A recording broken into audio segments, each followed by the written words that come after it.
अगर आप अपने बच्चे का एडमिशन केंद्रीय विद्यालय के बाल वाटिका में कराना चाहते हैं तो ऑनलाइन आवेदन लिए जा रहे हैं बाल वाटिका 1 और 3 के लिए। बाल वाटिका 2 और कक्षा 2 से लेकर के 12 तक के एडमिशन की जो प्रक्रिया है वो पूरी तरीके से ऑफलाइन है। क्लास 1 में एडमिशन लेने के लिए जो फॉर्म भरना है उसके लिए अलग वेबसाइट है, तो इस वीडियो के डिस्क्रिप्शन में डेडिकेटेड वीडियो का लिंक दिया गया है। अगर आप क्लास 1 के लिए रजिस्टर करना चाहते हैं अपने बच्चे के एडमिशन के लिए तो आप इस वीडियो का डिस्क्रिप्शन जरूर चेकआउट कर लीजिएगा, ठीक है। इस वीडियो में हम लोग बात करने वाले हैं बाल वाटिका 1 और बाल वाटिका 3 में एडमिशन के लिए किस तरीके से फॉर्म भरना है। सबसे पहले गूगल में आपको बाल वाटिका एडमिशन लिख करके सर्च करना है। पहला ही लिंक आपको देखने को मिलेगा बाल वाटिका kvs.gov.in। यहाँ पर विशेष तौर पर आपको ध्यान देना है इस लिंक पर। इस लिंक में .gov लगा हुआ है, यानी कि ये ट्रस्टेड वेबसाइट है, गवर्नमेंट की वेबसाइट है, ठीक है। बहुत सारी फेक वेबसाइट भी होती हैं तो उन सबसे आपको बच करके रहना है। इसके बाद से आपके स्क्रीन पर कुछ इस प्रकार से वेब पेज ओपन हो जाएगा।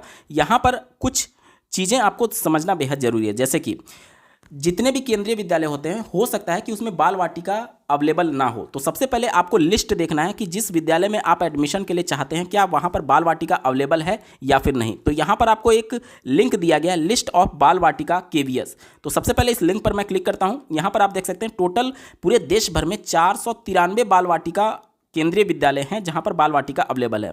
जैसे कि यहां पर आप देख सकते हैं ये रीजन का नाम लिखा गया है, यहां पर केंद्रीय विद्यालय का नाम लिखा गया है, ये किस स्टेट का है, ये लोकेशन क्या है, इसको स्पॉन्सर करने वाला कौन है और यहां पर कौन सा बाल वाटिका अवेलेबल है, ठीक है। तो यहां पर नीचे स्क्रॉल डाउन होकर के आप अपने शहर का लिस्ट देख सकते हैं कि वहां पर किस केंद्रीय विद्यालय में बाल वाटिका अवेलेबल है। जैसे कि अगर मैं आपको वाराणसी रीजन में दिखाऊं तो वाराणसी रीजन के अंतर्गत गोरखपुर आता है और गोरखपुर का आप देख सकते हैं ये जो एयरफोर्स कॉलेज के पास है वो यहाँ पर बाल वाटिका 1 अवेलेबल है, ठीक है। तो पहले ये लिस्ट आप जरूर चेक कर लीजिएगा जहाँ पर भी आप अपने बच्चे का बाल वाटिका में एडमिशन कराना चाहते हैं क्या वहाँ पर अवेलेबल है या फिर नहीं, ठीक है। ये लिस्ट चेक करने के बाद से अब आपको रजिस्ट्रेशन करना है। रजिस्ट्रेशन करने के लिए यहाँ पर आपको एक लिंक दिया गया click here to register, simply आपको इस पर क्लिक कर देना है। जैसे ही आप क्लिक करते हैं एक नया वेब पेज आपके सामने ओपन हो जाएगा और इस वेब पेज में कुछ जानकारियाँ आपको विशेष तौर पर ध्यान से नोट कर लेनी है। जैसे कि जो भी इंफॉर्मेशन आप फिल करेंगे वो केवल और केवल इंग्लिश में ही करना है, ठीक है। अगर आप अपने बच्चे का विकलांग कोटे से एडमिशन कराना चाहते हैं तो विकलांगता का प्रमाण पत्र आपको अपलोड करना पड़ेगा ऑनलाइन फॉर्म जमा करते समय ही। तो अगर आपके पास जो डिसेबिलिटी सर्टिफिकेट होता है वो है तब इस कोटे का आप चयन करेंगे और अगर नहीं है तो आप नहीं कर पाएंगे। अभी समय है, आप बनवा करके फिर आवेदन करिएगा, ठीक है। ये सर्टिफिकेट आपको अपलोड करना पड़ेगा, ठीक है। इसके साथ ही साथ यहां पर आप देख सकते हैं जो भी इंफॉर्मेशन आप यहाँ पर सबमिट करेंगे वो बाद में करेक्शन नहीं किया जा सकता है। तो मेक श्योर कि हर डिटेल आप बिल्कुल ध्यानपूर्वक और अच्छे से भरेंगे, ठीक है।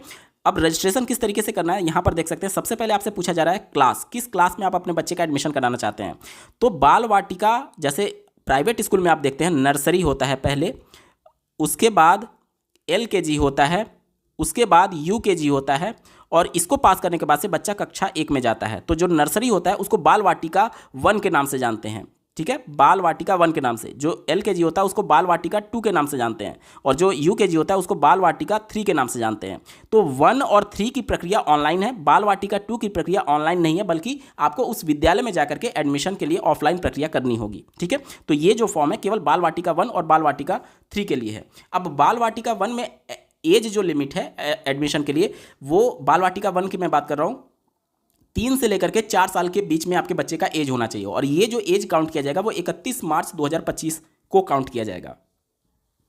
इसी प्रकार से बाल वाटिका 3 के लिए अगर आप आवेदन करना चाहते हैं तो उसके लिए जो एज होगा वो 5 से लेकर के 6 साल के बीच में होना चाहिए, ठीक है। और बाल वाटिका 2 के लिए तो कोई सवाल ही नहीं है क्योंकि वो प्रक्रिया ऑफलाइन है। तो सबसे पहले यहाँ पर जो ड्रॉप डाउन मेनू दिया गया है इस पर जब मैं क्लिक करता हूँ तो यहाँ पर चूंकि 1 और 3 की प्रक्रिया ऑनलाइन चल रही है तो यहाँ पर किस क्लास में आपको एडमिशन कराना है उसको पहले सेलेक्ट करना होगा। मैं यहाँ पर मान लेता हूँ कि कोई एक बच्चा है जिसका बाल वाटिका 1 में एडमिशन कराना है, यानी कि 3 से लेकर के 4 साल उसकी एज होगी, ठीक है। यहाँ पर बाल वाटिका 1 मैंने सेलेक्ट कर लिया। उसके बाद से अगले कॉलम में आपसे पूछा जा रहा है बच्चे का फर्स्ट नेम। अब मान लेते हैं किसी बच्चे का नाम राहुल कुमार श्रीवास्तव है तो फर्स्ट नेम में वो राहुल लिख देगा, मिडिल नेम में वो कुमार लिख देगा और जो लास्ट नेम है उसमें श्रीवास्तव लिख देगा। किसी बच्चे का नाम मान लेते हैं केवल राहुल है तो केवल यहाँ पर राहुल लिख करके छोड़ देगा, ये मैंडेटरी नहीं है। देखिए यहाँ पर स्टार नहीं लगा हुआ है लेकिन फर्स्ट नेम में स्टार लगा हुआ है। इसका मतलब कि अगर केवल बच्चे का एक ही नाम है मतलब केवल फर्स्ट नेम ही है तो वो लिख करके मिडिल नेम और लास्ट नेम छोड़ सकता है, ठीक है। इस तरीके से आपको विशेष तौर पर ध्यान देना है। अब यहाँ पर देखिए आगे पूछा जा रहा है क्या बच्चा डिफरेंटली एबल्ड है मतलब विकलांग है। अगर आप यहाँ पर हाँ करते हैं, अगर यस करते हैं, तो आपको डिसेबिलिटी सर्टिफिकेट भी अपलोड करना पड़ेगा, जैसा कि ऊपर ही आपको मेंशन करके बताया गया है। तो अगर आपके पास है तो यस करिएगा, और अगर नहीं है तो आपको नो करना है, ठीक है, क्योंकि अगर नहीं होगा तो आप डॉक्यूमेंट अपलोड ही नहीं कर पाएंगे। इसके बाद से पूछा जा रहा है बच्चे का जन्म तिथि, तो यहाँ पर आप बच्चे का डेट ऑफ बर्थ यहाँ पर मेंशन करेंगे, ठीक है। ये कैलेंडर अपने आप ओपन हो जाएगा, और इस कैलेंडर के हिसाब से आप यहाँ पर मेंशन कर सकते हैं, जैसे कि यहाँ पर देख पा रहे होंगे ये 2022 खुला हुआ है, इसके बाद से मार्च 2022 खुल गया। थोड़ा थोड़ा बैक करके आप इस तरीके से डेट को सेलेक्ट कर सकते हैं, ठीक है। तो यहाँ पर आप डेट सेलेक्ट कर पाएंगे, और यहाँ पर आपको रेंज भी दिया गया है, चूंकि जो 31 मार्च 2025 है उस दिन तक आपके बच्चे की आयु 3 साल से अधिक और 4 साल से कम नहीं होना चाहिए। तो इसी डेट के बीच में अगर आपके बच्चे का डेट ऑफ बर्थ है तभी एडमिशन हो पाएगा जो बाल वाटिका 1 है उसमें, ठीक है। आगे आपसे पूछा जा रहा है कि क्या बच्चा केंद्रीय विद्यालय संगठन के कर्मचारी का बच्चा है, मतलब कि एज ए पेरेंट अगर आप अपने बच्चे का विद्यालय बाल वाटिका में कराना चाहते हैं तो क्या आप केंद्रीय विद्यालय में वर्किंग हैं। अगर हैं तो यहाँ पर आप लिख सकते हैं parent working with KVS employee, अगर हैं तो, अगर आप केवीएस में वर्किंग है तो, और अगर नहीं है तो ये वाला ऑप्शन आप सेलेक्ट करेंगे पेरेंट नॉट केवीएस एम्प्लॉय, ठीक है। तो आप अपने हिसाब से इसको देख लीजिएगा। उसके बाद से पूछा जा रहा है ईमेल, तो यहाँ पर पेरेंट का आप ईमेल डाल देंगे, ठीक है, जो पिता है उनका आप ईमेल डाल देंगे। उसके बाद से मोबाइल नंबर यहाँ पर डालना है। यहाँ पर मोबाइल नंबर बिल्कुल एग्जैक्ट डालिएगा, क्योंकि उसी से ओटीपी के माध्यम से उसको वेरीफाई किया जाएगा, और साथ ही साथ जो भी कम्युनिकेशन होगा एडमिशन के लिए वो इसी मोबाइल नंबर पर और इसी ईमेल एड्रेस पर आपसे किया जाएगा। उसके बाद से ये जो कैप्चा शो हो रहा है वो यहाँ पर डालेंगे, और नीचे स्क्रॉल डाउन होने के बाद से यहाँ पर आपको एक चेकबॉक्स दिखेगा कि आपने सारे इन्फॉर्मेशन को ठीक से पढ़ लिया। इस चेकबॉक्स पर आप टिक करेंगे, और नीचे जो रजिस्टर का बटन दिया गया इस पर क्लिक करके आप अपने रजिस्ट्रेशन को कंप्लीट करेंगे। जो भी मोबाइल नंबर आपने सबमिट किया था उस मोबाइल नंबर पर एक ओटीपी भेजा गया है, जो कि 15 मिनट तक के लिए वैलिड होगा, और उस ओटीपी को आप यहाँ पर डालेंगे, और उसके बाद से ये वाला जो कैप्चा है यहाँ पर सबमिट करके नीचे यहाँ पर आपको दिखेगा लेफ्ट कॉर्नर में वेरीफाई का बटन, इस वेरीफाई के लिंक पर आपको क्लिक करना है। आपका रजिस्ट्रेशन सक्सेसफुली हो चुका है। यहाँ पर कैंडिडेट का नेम आ जाएगा, यहाँ पर आपका लॉगिन कोड आ जाएगा, इसको फ्यूचर यूज के लिए आपको संभाल करके रखना है, ठीक है, क्योंकि इसी क्रेडेंशियल के माध्यम से आप लॉगिन होंगे, ठीक है। इसके बाद से बच्चे का डेट ऑफ बर्थ यहाँ पर आ जाएगा, और जो भी मोबाइल नंबर आपने यहाँ पर डाला है वो यहाँ पर आ जाएगा। अब यहाँ पर आपको एक लिंक दिखेगा क्लिक हियर। अपने फॉर्म को कंप्लीट करने के लिए आपको पहले लॉगिन होना पड़ेगा, तो सबसे पहले इस लिंक पर आपको क्लिक करना होगा। उससे पहले इस डिटेल को अगर आप प्रिंट करके या फिर सेव करके रखना चाहते हैं फ्यूचर यूज के लिए, तो यहाँ पर आपको लिंक दिया गया, और मेक श्योर आप प्रिंट जरूर कर लीजिएगा। अगर आपका प्रिंटर कनेक्ट है तब तो ठीक है, नहीं है तो आप इसको पीडीएफ में डाउनलोड कर लीजिएगा फ्यूचर यूज के लिए, ठीक है। तो मैं पहले इसको सेव कर लेता हूँ, उसके बाद इस लिंक पर क्लिक करके जो क्रेडेंशियल हमें दिया गया है उसके माध्यम से हमें लॉगिन होना पड़ेगा, ठीक है। यहाँ पर आप देख सकते हैं जो लॉगिन कोड आपको मिला था वो यहाँ पर डालेंगे, बच्चे का डेट ऑफ बर्थ यहाँ पर डालना है, जो मोबाइल नंबर आपने दिया था वो यहाँ पर डालेंगे, और इस कैप्चा को आप यहाँ पर सबमिट करके नीचे लॉगिन का बटन दिया गया इस पर आपको क्लिक करना होगा।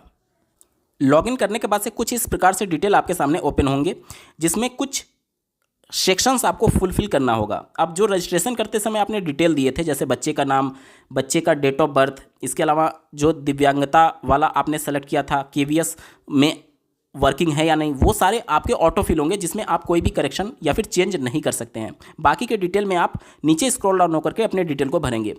ये जो पहला बेसिक इन्फॉर्मेशन है इसको कंप्लीट होने के बाद से आपको पेरेंट्स का डिटेल फिल करना है। उसके बाद से स्कूल को चॉइस आपको करना है कि किस स्कूल में आप एडमिशन चाहते हैं। इसके अलावा ट्रांसफ़र डिटेल्स को आपको भरना है, अपलोड डॉक्यूमेंट करना है, और प्रीव्यू करने के बाद से आपका फाइनल सबमिट होगा। तो एक एक करके सभी प्रोसेस को हमें कंप्लीट करना है, ठीक है। तो सबसे पहले जो फॉर्म ओपन हुआ है बेसिक इन्फॉर्मेशन, इसे हमें कंप्लीट करना पड़ेगा। तो इसके लिए सबसे पहले नीचे आपको स्क्रॉल डाउन होना है, ठीक है। यहाँ पर देख सकते हैं सबसे पहले पूछा जा रहा है लिंग, तो बच्चा मेल है फीमेल है, तो यहाँ से आप पहले सेलेक्ट कर लेंगे, ठीक है।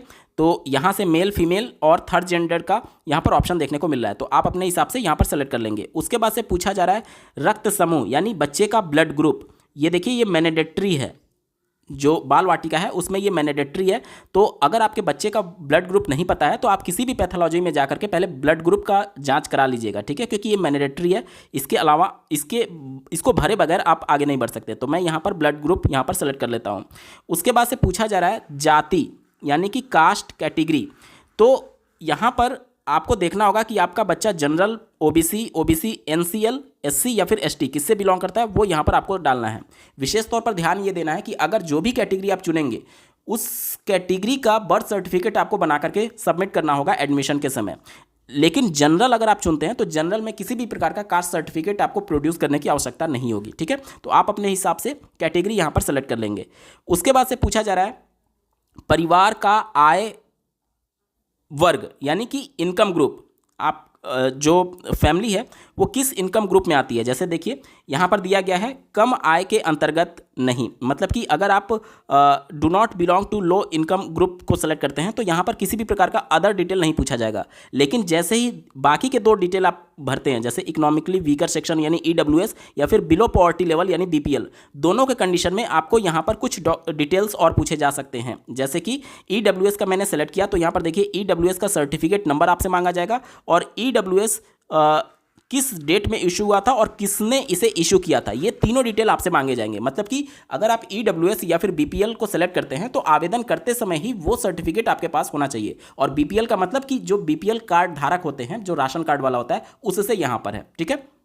बहुत सारे लोगों का ये प्रश्न आता है कि अगर मेरे पास इनकम प्रूफ है तो क्या उससे हो जाएगा? नहीं, इनकम प्रूफ के आधार पर आपका ईडब्ल्यूएस सर्टिफिकेट बनता है या फिर जो बीपीएल कार्ड बनता है वो चीज़ें चलेंगी। इनकम प्रूफ यहाँ पर केवल उससे काम नहीं चलेगा, ठीक है। तो अगर आपके पास है तो इससे प्रोसीड होइएगा, अन्यथा की कंडीशन में आप यहाँ पर पहला वाला जो do not belong to low income group को सेलेक्ट कर सकते हैं। और अगर समय है तो अगर बन जा रहा है तो आप उसको बनवा करके भी अप्लाई कर सकते हैं, ठीक है। लेकिन आवेदन करते समय ही ये चीज़ें आपको चाहिए होंगी, ठीक है। तो इतना डिटेल फिल करने के बाद से यहाँ पर नीचे आपको दिया गया है सेव एप्लीकेशन, इस पर आपको क्लिक करके एप्लीकेशन को सेव करना होगा। बेसिक इन्फॉर्मेशन के सारे डिटेल फिल करके और सेव करने के बाद से अगला डिटेल जो है पेरेंट्स डिटेल, इस पर आपको सिंपली क्लिक करना है। तो इस लिंक पर आपको क्लिक करना है। जैसे ही क्लिक करेंगे तो इसके डिटेल को सबमिट करने के लिए आपके सामने ऑप्शन खुल जाएंगे। यहाँ पर देखिए क्या क्या डिटेल मांगा गया है। देखिए यहाँ पर मांगा जा रहा है कि मदर्स डिटेल इफ़ एप्लीकेबल, और यहाँ पर मांगा जा रहा है फादर्स डिटेल इफ़ एप्लीकेबल। तो सबसे पहले मदर का डिटेल फिल करने के लिए यहाँ पर पहले शीर्षक में मैसेज आपको सेलेक्ट कर लेना है। और खुदा न खास्ता अगर किसी के माता की डेथ हो गई है तो वहाँ पर आपको लेट भी सेलेक्ट करने का ऑप्शन मिल रहा है, ठीक है। तो आप अपने अनुसार यहाँ पर देख लीजिएगा। उसके बाद से अगले कॉलम में माता का यहाँ पर पूरा नाम लिखना है, ठीक है। अगले कॉलम को आप देख सकते हैं, मदर्स फुल नेम यहाँ पर पूछा जा रहा है, तो यहाँ पर माता का पूरा नाम आ जाएगा। उसके बाद से नेशनलिटी पूछी जा रही है, तो यहाँ पर ड्रॉप डाउन मेनू से आप यहाँ पर इंडियन सेलेक्ट कर लेंगे। उसके बाद से कंट्री पूछा जा रहा है, तो यहाँ पर आप इंडिया को सेलेक्ट कर लेंगे, ठीक है। जैसे यहाँ पर हो गया इंडियन और देश में आपका इंडिया हो जाएगा। इसके बाद से राज्य आपसे पूछा जा रहा है, तो जिस राज्य से आप बिलोंग करते हैं वो यहाँ पर सेलेक्ट कर लेंगे। उसके बाद से शहर पूछा जा रहा है, तो शहर का नाम लिखेंगे। उसके बाद से घर का पता आपसे पूछा जा रहा है, तो यहाँ पर पूरा एड्रेस आपको लिख देना है, ठीक है। इसके बाद से पिन कोड यहाँ पर डालेंगे और यहाँ पर घर का टेलीफोन नंबर अगर अवेलेबल है तो डालेंगे। और यहाँ पर पूछा जा रहा है कि क्या आप चाहते हैं कि माता का जो आवासीय पिता है, पिता के भी आवासीय पिता में वो ऑटोमेटिक सेव हो जाए, तो यहाँ पर क्लिक करके आप यस पर क्लिक कर देंगे, तो वहीं एड्रेस पिता में भी आ जाएगा, ठीक है। उसके बाद से यहाँ पर देखिए माता का मोबाइल नंबर यहाँ पर डालना है। और यहाँ पर ईमेल आईडी मैंडेटरी नहीं है, अगर डालना चाहें तो ठीक है, नहीं डालना चाहें तो कोई प्रॉब्लम नहीं है, ठीक है। उसके बाद से यहाँ पर जो व्यवसाय है माता का और पिता का वो कंपलसरी नहीं है, अगर आप डालना चाहते हैं तो डाल सकते हैं, नहीं तो कोई ज़रूरी नहीं है, ठीक है। बहुत सारे लोगों के मन में ये कन्फ्यूजन रहता है कि जो यहाँ पर हमें एड्रेस डालना है वो हमें परमानेंट एड्रेस डालना है या फिर जहाँ पर करंट एड्रेस जहाँ पर हम रह रहे हैं वो डालना है।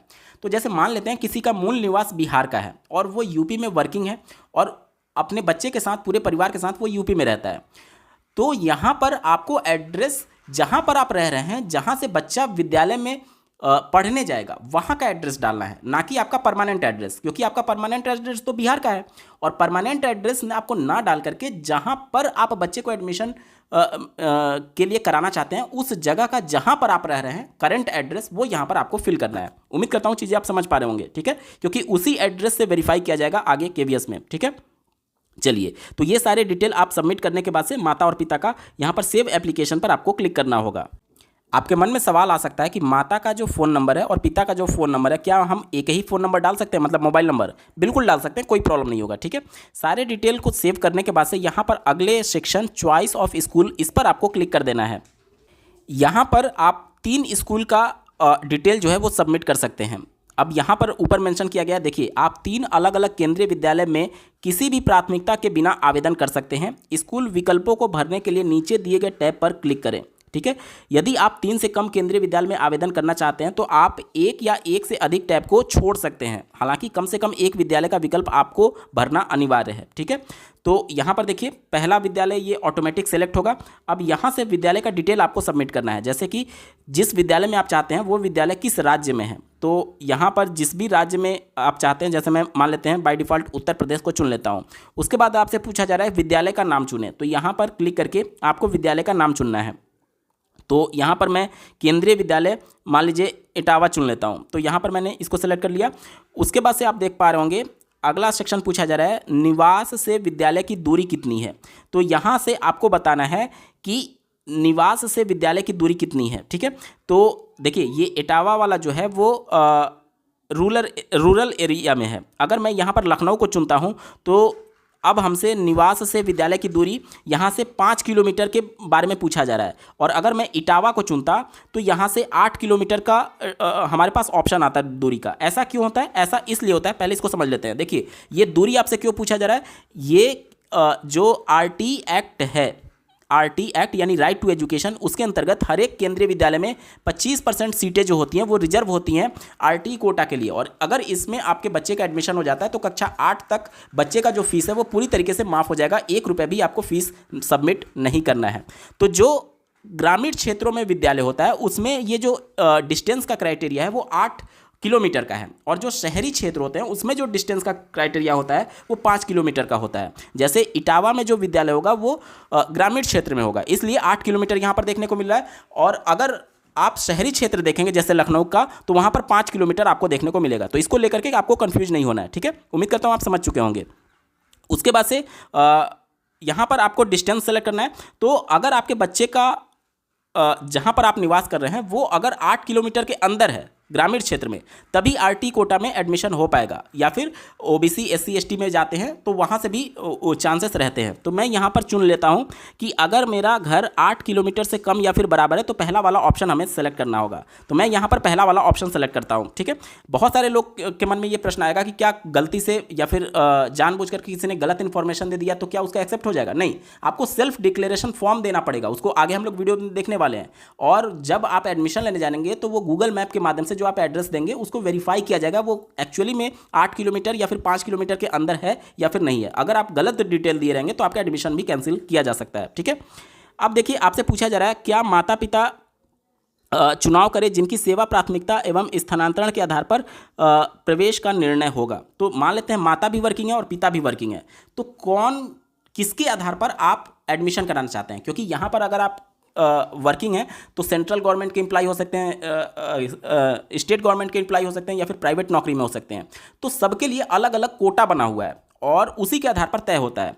तो यहाँ पर अगर आप देखें तो मैं यहाँ पर मान लेते हैं फादर सेलेक्ट कर लेता हूँ। ठीक है, तो फादर अगर वर्किंग होंगे तो उनके हिसाब से यहाँ पर कोटा तय होगा। अब ये कोटा क्या होता है, तो यहाँ पर अगले सेक्शन में आपसे बोला जा रहा है, देखिए सर्विस प्रायोरिटी आपको सेलेक्ट करने की बोला जा रहा है। कैटेगरी 1, कैटेगरी 2, 3, 4, 5 टोटल 5 कैटेगरी होती है। पहला कैटेगरी अगर आप देखेंगे तो ये किनके लिए है, ये उनके लिए जो कि सेंट्रल गवर्नमेंट के एम्प्लॉय होंगे। ठीक है, दूसरा कैटेगरी किसके लिए है, दूसरा कैटेगरी भी उन लोगों के लिए है जो कि public sector undertaking institute of higher learning government of India, ये भी सेंट्रल गवर्नमेंट के अंतर्गत आते हैं। तीसरा कैटेगरी किसके लिए, ये स्टेट गवर्नमेंट के एम्प्लॉय के लिए है। और चौथा कैटेगरी किसके लिए है, चौथा कैटेगरी उन लोगों के लिए जो कि स्टेट गवर्नमेंट के अंतर्गत आते हैं और उस सेवा में है, जो कि इंस्टीट्यूट ऑफ हायर एजुकेशन हो या फिर पब्लिक सेक्टर यूनिट हो या फिर ऑटोनोमस बॉडी हो। तो 1 से लेकर के 4 तक का जो कॉलम है वो सेंट्रल गवर्नमेंट और स्टेट गवर्नमेंट के लिए है। अगर आप प्राइवेट नौकरी में हैं तो आपके लिए एक ही ऑप्शन बचता है, वो 5वीं कैटेगरी। तो मैं यहाँ पर मान लेता हूँ कि कोई एक ऐसा पर्सन है जो कि प्राइवेट नौकरी में है और वो आवेदन करना चाहता है, तो मैं यहाँ पर 5वीं कैटेगरी को सेलेक्ट कर लेता हूँ। उसके बाद से सारे डिटेल को फिल करने के बाद से यहाँ पर आपको सेव एप्लीकेशन पर क्लिक करना होगा। तो मैं यहाँ पर सेव एप्लीकेशन पर क्लिक कर देता हूँ। ठीक है, यहाँ पर देखिए एप्लीकेशन सेव हो चुका है और अब स्कूल 1 के डिटेल यहाँ पर सबमिट हो चुके हैं। ठीक है, स्कूल 1 के डिटेल सबमिट हो चुके हैं। अगर आप 1 से ज़्यादा विद्यालय का डिटेल भरना चाहते हैं तो अब आपको दूसरे स्कूल यहाँ पर आपको क्लिक करना होगा। मैं यहाँ पर क्लिक करता हूँ। देखिए दूसरे स्कूल के डिटेल को सबमिट करने के लिए अब ऑप्शन आ चुका है। मैं फिर से यहाँ पर स्टेट चुनूंगा। आपके मन में सवाल आएगा कि मैंने यहाँ पर उत्तर प्रदेश का पहला विद्यालय चुना था, क्या कोई अब दूसरे स्टेट का विद्यालय चुन सकता है? बिल्कुल चुन सकते हैं, किसी भी स्टेट का आप चुन सकते हैं, लेकिन आप ये ध्यान दीजिएगा कि जो एड्रेस आप डाले हैं उस एड्रेस से नज़दीक वाला विद्यालय चुनेंगे तो आपके एडमिशन के चांसेस बढ़ जाते हैं। हालांकि आप दूसरा स्टेट भी चुन सकते हैं, ठीक है। मैं उदाहरण के तौर पर आपको दिखा देता हूं। पहला मैंने यूपी का विद्यालय चुना था, दूसरा मैं बिहार का चुन लेता हूं। बिहार का मैंने चुना, विद्यालय का नाम चुनने के लिए बोला जा रहा है, मैं यहाँ पर केंद्रीय विद्यालय अररिया को चुन लेता हूँ, ठीक है। और यहाँ पर हमसे डिस्टेंस पूछा जा रहा है, तो मैं यहाँ पर 5 किलोमीटर के अंदर का बता देता हूँ, ठीक है। और उसके बाद से किसके यहाँ पर एडमिशन होना है, तो मैं फादर को सेलेक्ट कर लेता हूँ और यहाँ पर भी 5वें कैटेगरी को मैं सेलेक्ट कर लेता हूँ। सेव एप्लीकेशन पर मैं क्लिक करता हूँ। देखिए सारे डिटेल सेव हो चुके हैं, मतलब कि आप विद्यालय का जो डिटेल है अलग अलग स्टेट को भी सेलेक्ट कर सकते हैं। तो दूसरा विद्यालय भी हमारा सेव हो चुका है, देख सकते हैं आप। पहला विद्यालय मैं दिखा देता हूँ आपको, देखिए यहाँ पर उत्तर प्रदेश सेलेक्ट है, उत्तर प्रदेश का विद्यालय। दूसरा विद्यालय मैं दिखा देता हूँ आपको, ये बिहार का विद्यालय सेलेक्ट है। लेकिन विशेष तौर पर ध्यान ये देना है कि आपके एडमिशन के चांसेस कम हो जाएंगे, क्योंकि अगर आपने एड्रेस यूपी का डाला और बिहार के किसी विद्यालय को चुन रहे हैं तो वैसे ही बहुत दूर हो जाएगा, तो वैसे ही आपका फॉर्म रिजेक्ट होने की संभावना रहती है। तो कोशिश करिए कि जहां पर आप आवेदन कर रहे हैं वो एक ही स्टेट का और एक ही जिले का विद्यालय है, तब आपके एडमिशन के चांसेस बढ़ते हैं, ठीक है। मैं केवल आपको दिखाने के लिए कि आप अदर स्टेट भी सेलेक्ट कर सकते हैं, मैं ये चीज़ें बता रहा हूँ, ठीक है। यहाँ पर देखिए अब तीसरा ऑप्शन है, मैं उसको फिर से यहाँ पर सेलेक्ट करना चाहता हूँ और मैं यहाँ पर उत्तर प्रदेश को सेलेक्ट कर लेता हूँ। और अब यहाँ पर मैं मान लेते हैं ललितपुर को सेलेक्ट कर लेता हूँ, केंद्रीय विद्यालय। और यहाँ पर डिस्टेंस को मैं 8 किलोमीटर से अधिक बता देता हूँ। और यहाँ पर देखिए फादर के बिया पर, और यहाँ पर जो कैटेगरी हमें चुननी थी उसमें 5वां कैटेगरी चुन करके मैंने यहाँ पर सेव कर दिया, ठीक है। अब आप देख सकते हैं तीनों विद्यालय के डिटेल यहाँ पर सेव हो चुके हैं। उसके बाद से हमें अगला जो कॉलम दिया गया है ट्रांसफ़र डिटेल, इस ट्रांसफ़र डिटेल पर हमें क्लिक करना है। यहाँ पर क्लिक करने के बाद से अब आपसे आपके ट्रांसफ़र के डिटेल के बारे में पूछा जाएगा, ठीक है। यहाँ पर ट्रांसफ़र का जो डिटेल सबमिट करना है वो बच्चे के टीसी की बात नहीं की जा रही है। एज ए पेरेंट, मतलब कि माता पिता, अगर पिता वर्किंग है और उनके बिहा पर आप कोटा सेलेक्ट कर रहे हैं तो पिता का कितनी बार ट्रांसफ़र हुआ है वो चीज़ें आपसे पूछी जा रही है। यहाँ पर आप देख सकते हैं click here to add transfer detail only for government employee, चाहे आप सेंट्रल गवर्नमेंट के एम्प्लॉय हो या फिर स्टेट गवर्नमेंट के एम्प्लॉय हो। अगर आप प्राइवेट सेक्टर में वर्किंग हैं और अगर आपका ट्रांसफ़र किसी भी जिले या फिर किसी भी जगह हुआ है तो उससे मतलब नहीं है, ये डिटेल आपको नहीं सबमिट करना है, ठीक है। केवल गवर्नमेंट एम्प्लॉय को ये डिटेल सबमिट करना है। तो अगर आप गवर्नमेंट एम्प्लॉय हैं तो मैं यहाँ पर क्लिक करता हूँ, ठीक है। यहाँ पर आप देख सकते हैं अब आपसे ट्रांसफ़र ऑफ पेरेंट पूछा जाएगा, ठीक है। यहाँ पर आप देख सकते हैं पिछले 7 साल में 1 अप्रैल 2018 से लेकर के अब तक कितनी बार आपका ट्रांसफ़र हुआ है वो डिटेल आपको यहाँ पर सबमिट करना है। जैसे कि पहले पूछा जा रहा है ट्रांसफ़र ऑफ पेरेंट, तो यहाँ पर फादर या फिर मदर, जिस भी वर्किंग को आपने चुना होगा, मैंने फादर को चुना था तो फादर यहाँ पर सेलेक्ट कर लेंगे। उसके बाद से प्लेस ऑफ पोस्टिंग, कहाँ पर आपका पोस्टिंग था सबसे पहले आपको यहाँ पर डाल देना है। तो मैं मान लेते हैं उदाहरण के लिए गोंडा डाल देता हूँ, ठीक है। उसके बाद से देखिए अगला पूछा जा रहा है फ्रॉम डेट, मतलब कि किस डेट से आप यहाँ पर प्लेस थे। तो मैं यहाँ पर मान लेते हैं, जैसे देखिए मैं यहाँ पर मान लेते हैं 2019 को सेलेक्ट कर लेता हूँ और 2019 के 1 मार्च सेलेक्ट कर लेता हूँ, 1 मार्च से। और किस डेट तक आप यहाँ वर्किंग थे तो मैं यहाँ पर मान लेते हैं सेलेक्ट कर लेता हूँ 2024 सेलेक्ट कर लेता हूँ और 1 दिसंबर सेलेक्ट कर लेता हूँ, ठीक है। यहाँ तक मैं यहाँ पर था। और डिस्टेंस फ्रॉम लास्ट ट्रांसफ़र, मतलब कि जहाँ पर पहले आपकी पोस्टिंग थी और अब जहाँ पर पोस्टिंग हुई है उनके बीच में डिस्टेंस कितने किलोमीटर का है वो यहाँ पर आपको डालना है। और यहाँ पर ट्रांसफ़र ऑर्डर नंबर आपको डालना है, मतलब कि जो आपको एक ऑर्डर मिला होगा, गवर्नमेंट ऑर्डर मिलता है, उस ऑर्डर पर जो ऑर्डर नंबर है, रेफरेंस नंबर जो होगा वो यहाँ पर डाल करके ऐड पर आपको क्लिक करना है, ठीक है। इस तरीके से आप यहाँ पर क्लिक कर सकते हैं। लेकिन ये किसको करना है, सिर्फ और सिर्फ गवर्नमेंट एम्प्लॉय को। अगर आप प्राइवेट एम्प्लॉय हैं तो आपको नहीं करना है, ठीक है। यहाँ से अगर गवर्नमेंट एम्प्लॉय है तब इस डिटेल को सबमिट करना है, अन्यथा नहीं करना है, कुछ भी नहीं करना है। उसके बाद से अगले सेक्शन में अपलोड डॉक्यूमेंट्स, इस पर सिंपली आपको क्लिक कर देना है। इस पर क्लिक करेंगे तो आपके सामने अब यहाँ पर देख सकते हैं आपको जो चीज़ें अपलोड करनी है वो बच्चे की फ़ोटो और दूसरा बच्चे का जन्म प्रमाण पत्र, ठीक है, यानी कि बर्थ सर्टिफिकेट यहाँ पर अपलोड करना है, ठीक है। यहाँ पर जो भी डॉक्यूमेंट आप अपलोड करेंगे वो 256 KB से अधिक नहीं होना चाहिए और JPG फॉर्मेट में आपको अपलोड करना है। अब क्या क्या डॉक्यूमेंट्स आपको प्रोड्यूस करने होंगे एडमिशन के समय, तो यहाँ पर देख सकते हैं बच्चे का जन्म तिथि प्रमाण पत्र यानी बर्थ सर्टिफिकेट, बच्चे का पासपोर्ट साइज फोटो आपको देना है, निवास प्रमाण पत्र आपको देना है। निवास प्रमाण पत्र मान लीजिए आप रेंट पर रह रहे हैं तो रेंट एग्रीमेंट दे सकते हैं, या फिर अगर आपका क्रेडिट कार्ड का बिल होता है वो दे सकते हैं, या फिर जो वाटर बिल होता है वो दे सकते हैं। मतलब कुछ भी करके आपको प्रूफ करना होगा कि हाँ मैं यहाँ पर निवास कर रहा हूँ। इसके बाद से अगर आप कोटे के तहत अप्लाई कर रहे हैं जैसे SC ST OBC तो आपको ये भी देना पड़ेगा, ठीक है। अगला जो है, अगर आप डिसेबिलिटी सर्टिफिकेट के अंतर्गत अप्लाई किए थे तो आपको डिसेबिलिटी सर्टिफिकेट भी पेश करना होगा, ठीक है। इसके अलावा अगर आपने EWS कोटे का यूज़ किया था तो वो भी आपको EWS कोटा या फिर BPL कोटा वाला प्रमाण पत्र आपको प्रस्तुत करना होगा, ठीक है।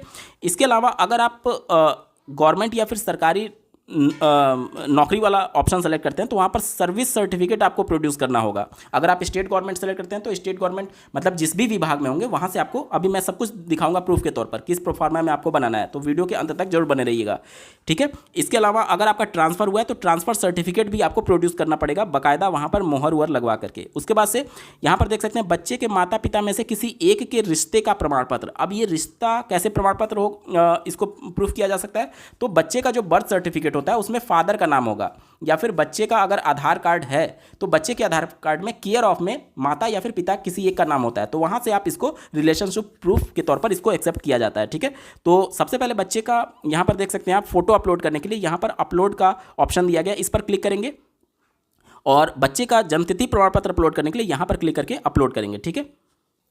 डॉक्यूमेंट अपलोड करने के बाद से आपको एक बार क्रॉस वेरीफाई कर लेना है कि क्या आपने सही डॉक्यूमेंट अपलोड किया है या नहीं।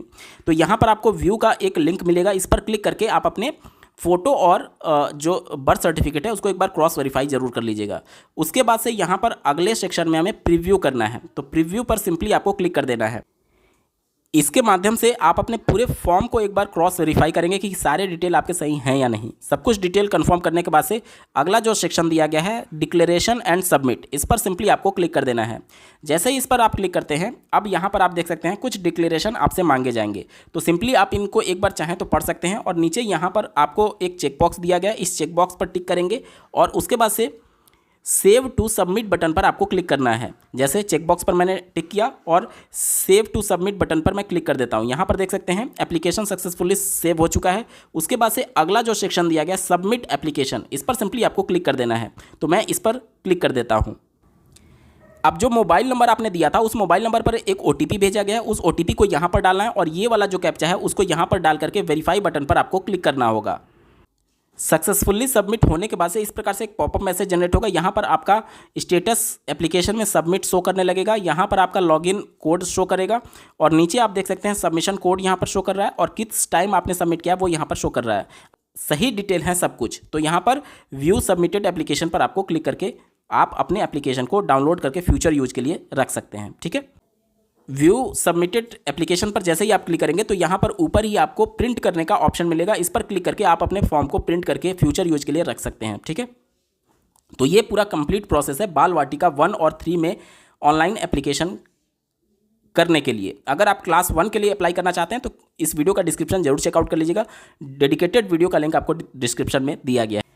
अब जो भी डिटेल आप सबमिट किए हैं उन सब का प्रूफ आपको एडमिशन के समय देना पड़ेगा और इसके लिए विशेष प्रोफार्मा दिया गया है इनकी ऑफिशियल वेबसाइट पर। आप होम पेज पर आ जाएंगे और यहाँ पर ऊपर ही आपको देखने को मिलेगा proforma.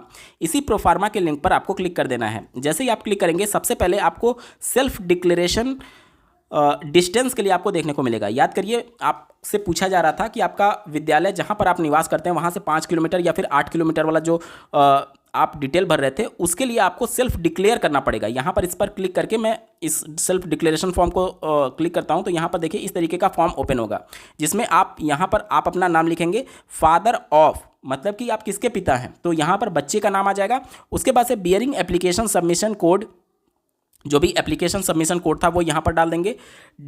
Declare that the radial distance between school and our residence is जितना भी किलोमीटर होगा वो यहाँ पर आप सबमिट करेंगे, और यहाँ पर गार्जियन का सिग्नेचर हो जाएगा, मतलब पेरेंट का, और यहाँ पर आपको डेट सबमिट कर देना है। तो ये डिस्टेंस के लिए आपको डिक्लेयर करना पड़ेगा पहले, ठीक है। और इसमें आप कुछ भी गलत डिटेल नहीं सबमिट कर सकते हैं, क्योंकि वो गूगल मैप के माध्यम से वेरीफाई भी कर सकते हैं। दूसरा जो था service certificate for central employee, अगर आप सेंट्रल गवर्नमेंट के एम्प्लॉय हैं तो यहाँ पर इस प्रोफार्मा में आपको सर्विस सर्टिफिकेट देना होगा। तो इसके लिए क्लिक हियर पर मैं क्लिक करता हूँ, यहाँ पर देख सकते हैं इसका फॉर्मेट आ जाएगा। यहाँ पर इस तरीके से जिस भी ऑफिस में आप वर्किंग होंगे सेंट्रल गवर्नमेंट एम्प्लॉय में, वहाँ से इसको साइन करा करके आपको लाना है, ठीक है। वहाँ पर उनका स्टैंप भी लगेगा, और जो भी कॉम्पिटेंट अथॉरिटी होगी वो यहाँ पर साइन करेगी, और उनका एड्रेस और टेलीफोन नंबर भी यहाँ पर मेंशन होगा कि अगर कुछ भी क्रॉस वेरीफाई करना होगा केवीएस को तो वो फ़ोन करके कर सकते हैं, ठीक है। इसके बाद से अगर आप स्टेट गवर्नमेंट के एम्प्लॉई हैं, देखिए तो स्टेट गवर्नमेंट के लिए सर्विस सर्टिफिकेट बनाने के लिए यहाँ पर लिंक दिया गया, क्लिक हियर, इस पर सिंपली आपको क्लिक करना होगा, और स्टेट गवर्नमेंट एम्प्लॉय के लिए जो सर्विस सर्टिफिकेट है उसको इस फॉर्मेट में बनाना है, ठीक है। ये सारा आपका एडमिशन के लिए जब काउंसलिंग होगा उस समय डॉक्यूमेंट वेरिफिकेशन के समय ये आपसे मांगा जाएगा। तो अगर आपने फॉर्म भर दिया है तो ये सारी चीज़ें कलेक्ट करना शुरू कर दीजिए, ठीक है। इसके बाद से अगला जो है ट्रांसफ़र सर्टिफिकेट। ये ट्रांसफ़र सर्टिफिकेट ऐसे सेंट्रल या फिर स्टेट गवर्नमेंट के एम्प्लॉय जिनका पिछले 7 साल में ट्रांसफ़र हुआ है उनको इस फॉर्म को सबमिट करना है, और इसमें आपका जो सक्षम अधिकारी होगा जहां पर अभी आप वर्किंग है वहां से इसको क्रॉस वेरीफाई कराना है, मतलब कि वहां से स्टैंप और सिग्नेचर यहां पर लगेगा। अब ये चीज़ें ज़रूरी हैं क्या? बिल्कुल ज़रूरी हैं, क्योंकि अगर आप सेंट्रल गवर्नमेंट या फिर स्टेट गवर्नमेंट के अंतर्गत अप्लाई करते हैं तो एक तो कोटा उसका होता है जिसकी वजह से एडमिशन के चांसेस बढ़ जाएंगे, और उसमें भी जिनका ट्रांसफ़र कई बार हुआ है तो उनके ज़्यादा चांसेस बढ़ जाते हैं केवीएस में एडमिशन के, ठीक है। तो मेक श्योर कि ये सारे डॉक्यूमेंट्स आप पहले से तैयार करके रखें, काउंसलिंग के समय ये सारे डॉक्यूमेंट्स आपसे मांगे जाएंगे। तो ये पूरा कंप्लीट प्रोसेस है। इस वीडियो का डिस्क्रिप्शन जरूर चेकआउट कर लीजिएगा, क्लास 1 में एडमिशन के लिए किस तरीके से ऑनलाइन अप्लाई करना है। इस वीडियो को देखने के लिए आपका बहुत बहुत धन्यवाद। भगवान करे आपका दिन शुभ हो।